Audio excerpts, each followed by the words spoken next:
before we kind of open it up to more open discussion and questions for Scott and for Kirby.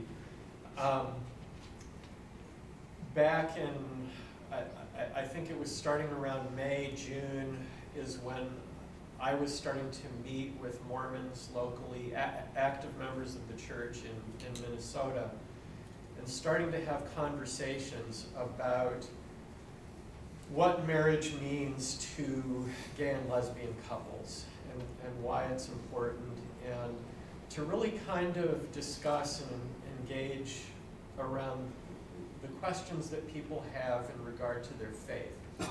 And one of the very interesting things that I learned is that I didn't speak to a single Mormon in Minnesota who wasn't to some extent conflicted about this issue. And the very typical story that you heard from people was, you know, I have gay friends, I have gay family members, I understand why this is important to them. I don't see how this would be a problem for me, and yet the church leaders have said X, Y, and Z. And I feel like perhaps they know more, that perhaps they have some understanding about this issue that I don't have. Perhaps I should just act on faith and do what I think the church leaders are telling us to do. That was a very typical conversation.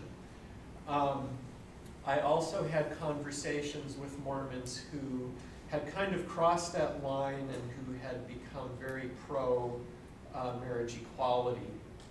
And whenever I would ask them, you know, what was the turning point for you?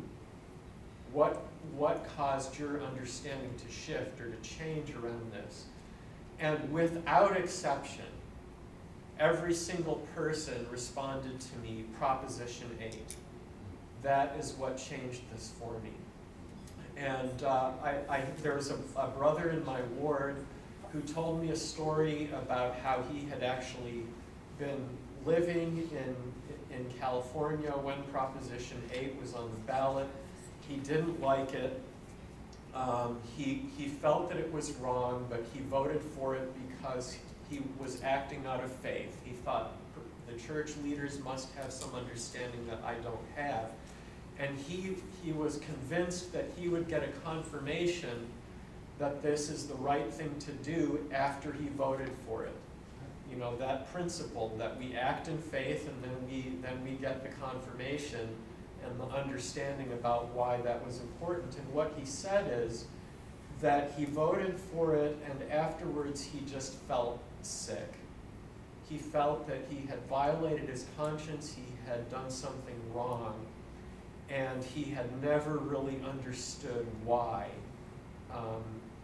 he would do this. And he made a vow to himself that never again was he going to allow himself to vote against his conscience just because a church leader had said you need to do this. And now he lives in Minnesota, and he and his wife are fully committed to marriage equality and are planning to vote no. But what I want to say is, in Minnesota, the statewide campaign has done two things. Number one, they said, we're going to work with faith communities. We realize that we can't win this issue unless faith communities are involved. And number two, we don't think we're going to win this campaign by putting up lawn signs, by putting up bumper stickers, by running ads on television.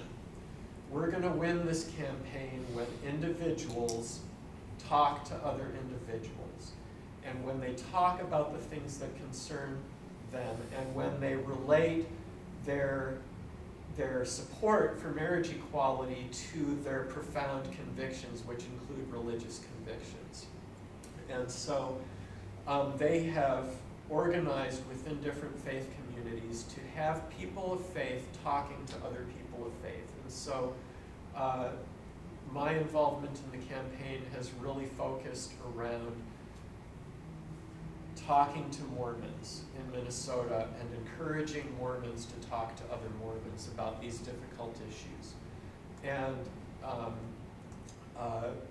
all of us have been surprised and amazed at the quality of conversations that we've been able to have. That when you approach a person with goodwill and with love and with faith, and you just ask questions and you listen, and they will ask you questions. If you say, I believe that gay people should be able to be married, and often they'll ask you, they'll say, well, how do you, how did you come to this understanding? Why do you believe that?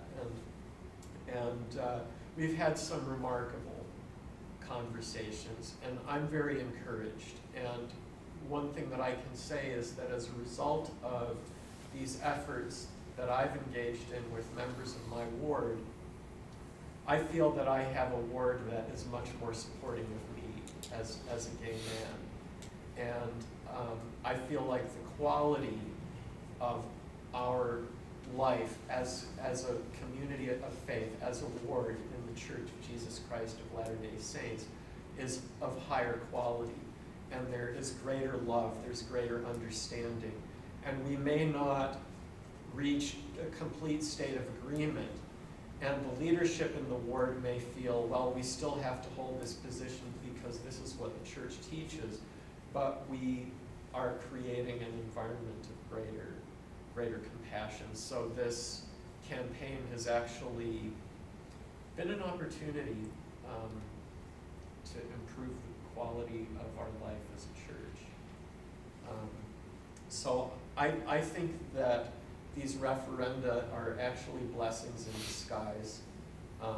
As much as I hate the idea that the validity of my relationship with my husband, which we just celebrated our 20th anniversary in August, and as much as I hate the fact that people are going to be taking a vote on whether that relationship is valid or not, I realize that we've actually been blessed by the opportunity to talk about this within our churches and our families and communities.